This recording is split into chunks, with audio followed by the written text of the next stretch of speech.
Welcome to what is going to be a long trip. We're going to go from Heber City, Utah to South Carolina, a little grass strip. It is early morning. The camera makes it look a lot brighter than it is. The sun is not even close to being up over the ridge behind us.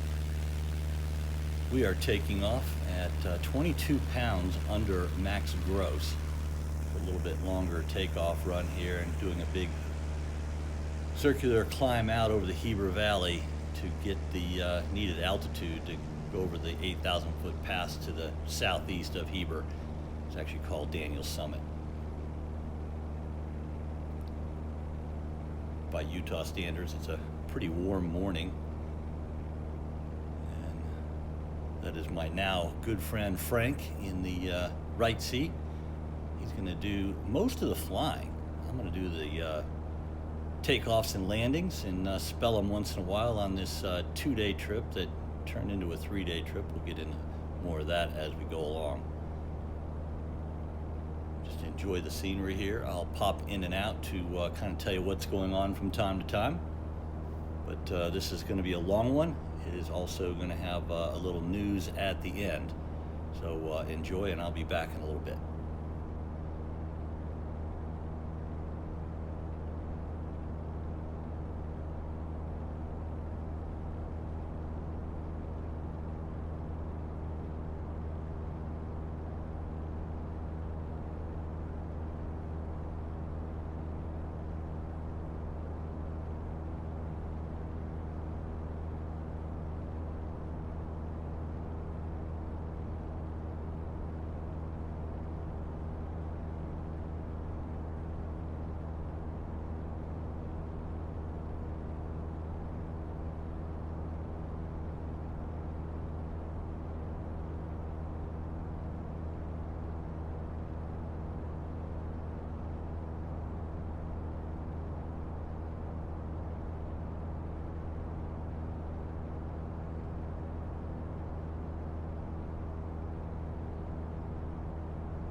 previously mentioned, we're just coming up on Daniel's Summit, which the road down in front peaks out at 8,020 feet.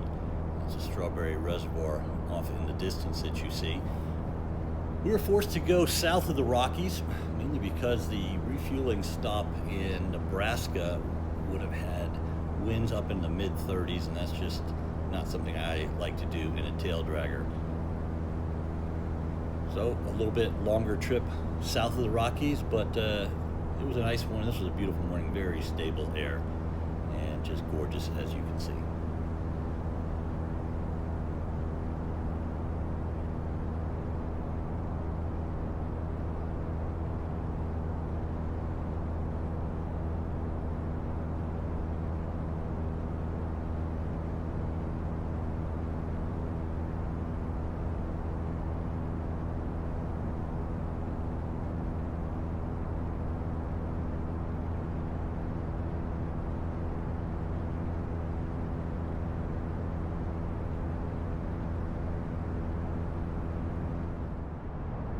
Frank has an interesting flying background. He flew B-1s in the Air Force and then for a long time an American Airlines pilot, now retired.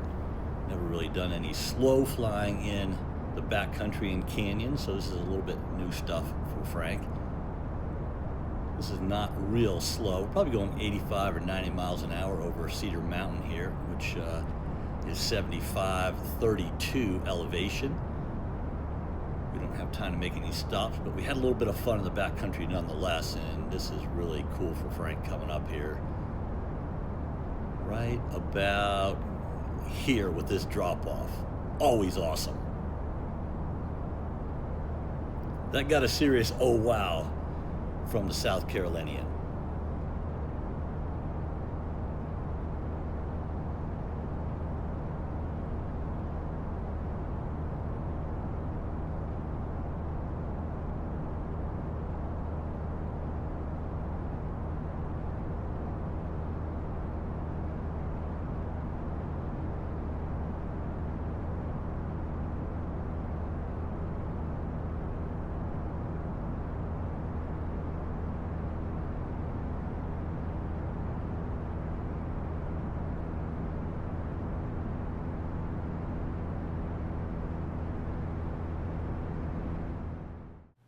From time to time, I pulled stuff off of FlyStow so you can see flying data and the computer-generated video, which is pretty cool. Mainly because at times I was a little bit task saturated and forgot to turn the camera on. Yeah, I know, that's not very good, but anyway, you still get a look here. This is Mexican Mountain, and we're gonna fly the approach. It's a pretty cool approach. It's very claustrophobic when you're coming in. This rendition of what it looks like via FlyStow doesn't really show the 3D nature of the trees, which encroach quite closely, especially with the wingspan of the Bearhawk companion. So just enjoy this. Some pretty cool maneuvering inside the canyon.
This is a flight I really like showing off to the newbies. We're dropping into the Green River, which is going to lead us to Mineral Canyon, which is a pretty easy place to land in the Utah backcountry. But it is neat when you're down below the canyon walls. As you can see, they're virtually vertical. It is very cool. I typically fly in this kind of river canyon about 85 to 90 miles an hour. Enjoy.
Okay, we're getting close to Mineral Canyon here. It'll be left of the river just around this bend. We're just going to do a flyover. As I said, it's warm. It was about 77, 78 degrees, and probably 75 is the cutoff point for density altitude landing in these strips, especially being we were really heavy. It just would not have been responsible on this day with this load to go ahead and start landing. And we didn't have another aircraft with us, which is always a good thing for safety. If I was going to land here, I would come in, I would do an inspection pass from this angle, and I would circle around in the canyon much like I did at Mexican Mountain and come in from the opposite direction. Just a little bit easier go around as long as the winds allow, but it certainly is beautiful here. You can see it's still early. The sun hasn't gotten all the way over the rim of the canyon.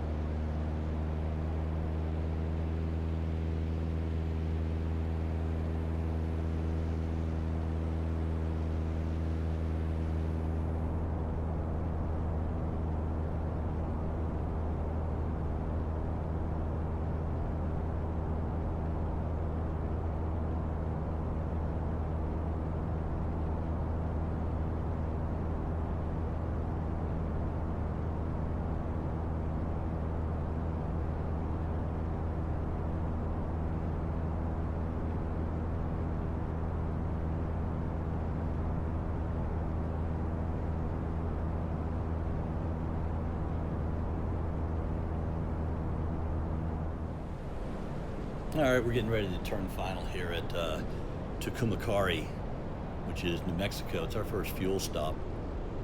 A little bit different terrain. It is going to be pretty flat for most of the rest of the way out. Frank was joking about the mountains out east. Flew over them. I'm still trying to figure out what he was talking about. This is a really nice little fuel stop coming up. It was hot. We landed. It was probably the upper 80s, and it was, I think, 101 when we took off, something like that. Super hot. Coming in nice and slow. I typically try and pick spots to land with cross runways, and this was no different. Just gives you choices, especially with a tail dragger. You don't want to be messing around with big crosswinds, which, well, we had to do later on this day, as you will see.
I remember living in the East and Midwest and that kind of stuff and seeing everything flat.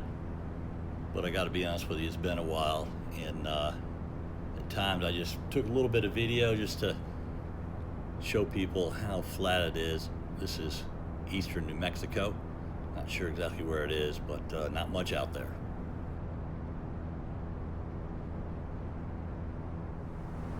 Going from New Mexico to West Texas, and you can see a little bit more moisture, a little bit of green. Still pretty darn flat, but it was a gorgeous day to fly. Not a cloud in the sky. Everything was super stable.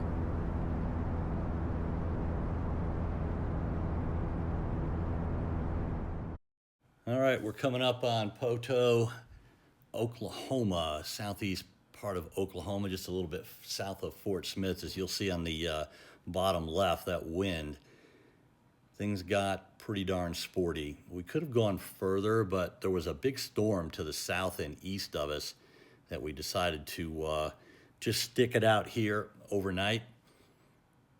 You can see right there, 40-mile-an-hour winds, and I was not looking forward to it. It was forecast to be right down the runway, but as you will see right here, as I kind of make an early turn to final, trying to keep the wind on my nose, it was not right down the runway.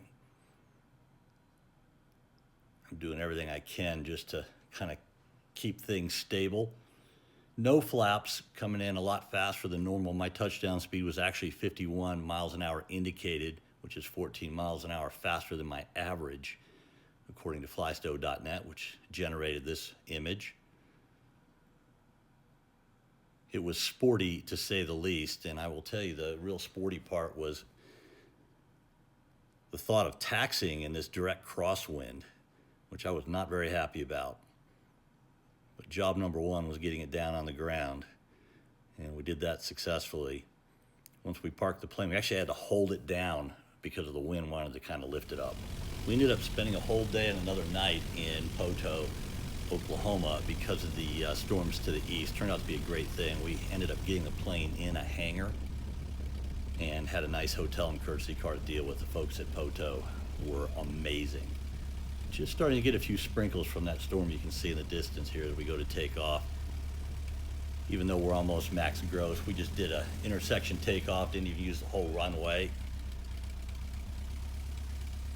Once again, we were the same 22 pounds under max gross. Still took off in about 500 feet. I mean, the Bearhawk is just an absolute beast. We got flight following as we turned out. There was a MOA ahead of us, and we just got clearance. So we had flight following all the way past Memphis to Huntsville, Alabama, which was pretty cool. First time I'd used flight following, and what a great resource it is.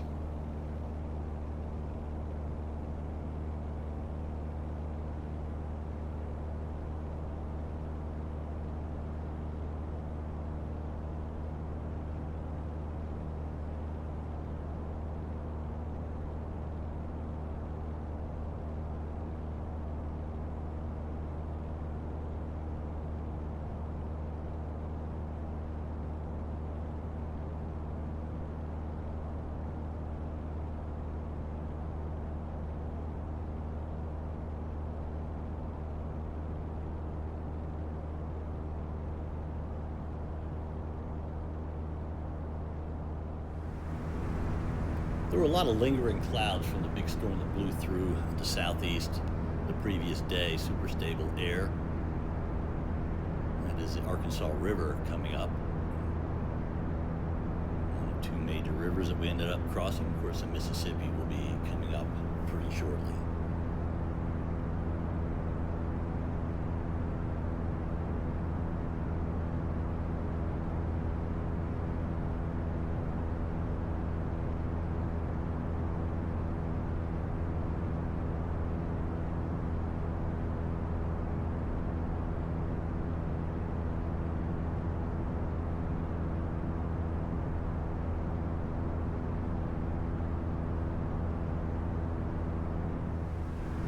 There is the Big Muddy. It lived up to its name here after that big storm blew through. But there is Bearhawk crossing the Mississippi for the third time. Of course, it went to Oshkosh last year. Clouds were getting better, certainly clearing out. It was nice, cool air. We were flying most of the time at 9,500 feet. And it was nice and cool up there, and it was unbelievably stable. I think it had a lot to do with the moisture that storm the day before kind of pulled out of the atmosphere.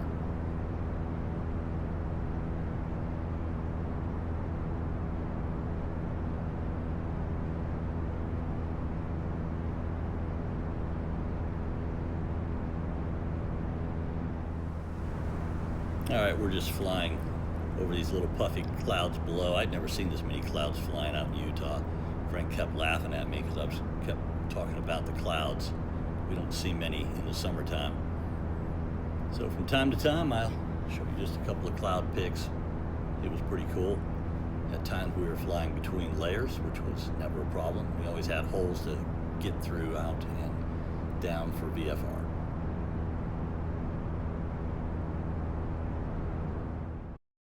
All right, we're down to traffic pattern altitude here to come into Huntsville, Alabama. This was Huntsville Executive.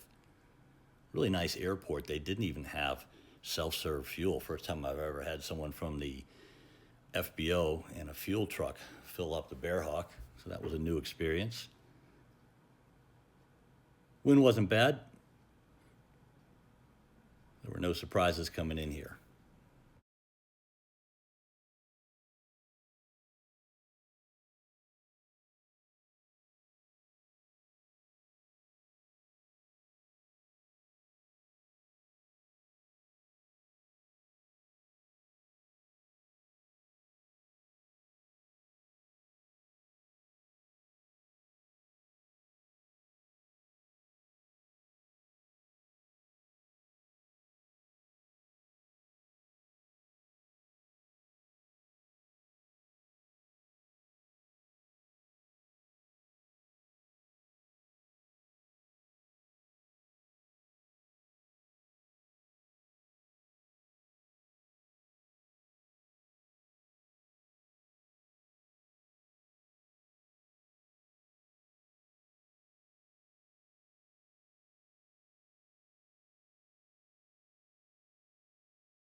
And this is another intersection takeoff out of Huntsville Executive with a right turnout to the east to head to South Carolina. We did hang out in the FBO, which was very nice. Had a cold drink, kind of stretched our legs a little bit. Spent maybe 35 minutes there just chilling out, getting ready for the next leg, which was actually the last leg of this journey from Utah to South Carolina. Once again, just an absolutely gorgeous day. Couldn't have asked for better weather.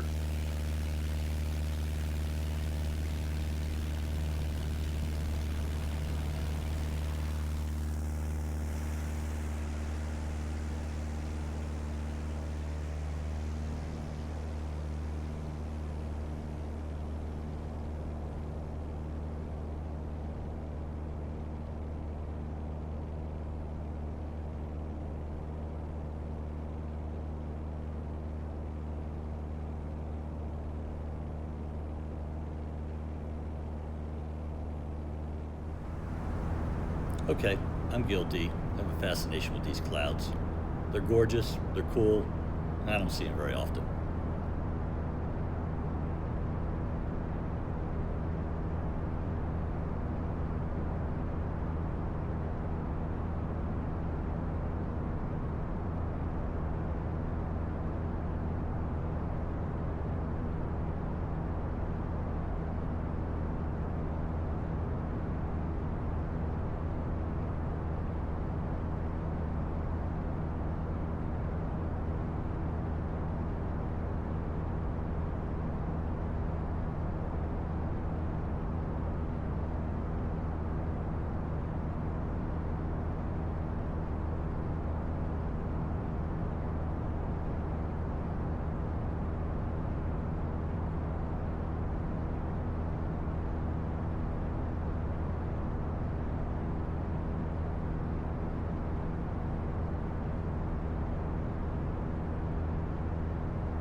All right, final destination. We are just crossing midfield, just kind of checking out everything. It's a private grass strip at Frank's instructor's ranch. So I was kind of getting a little bit of an eyeball on things. There was a pretty good crosswind, especially just above the tree line. Once again, Flystyle really does flatten everything out. Just before the touchdown area, there's some pretty big trees.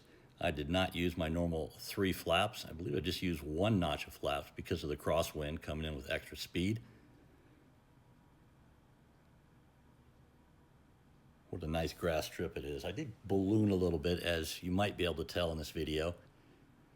Wasn't proud of that landing, that's for sure, but here it is nonetheless.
And here is the new home for 678 Charlie, Bearhawk companion that I built. And that is Frank, the new owner. So I promised you at the beginning there was a little bit of a news flash at the end. And myself and a couple buddies are going to build one of these, the new RV-15 high wing. Looking forward to that. We'll be building starting in July of 2026. Hoping to get it in the air in about 18 months. It's going to have an IO 390 on it. Just the way that Vans has designed the plane, not going to do anything, no painting outside the lines. It'll have a Garmin G3X panel in it. It's going to be a lot of fun to build, a lot easier build than the Bearhawk, but I will say one thing. There is no better backcountry plane than a Bearhawk. It is the ultimate. Lands slow, flies fast. Charlie did everything I ever asked it to, a little more. Thanks for watching.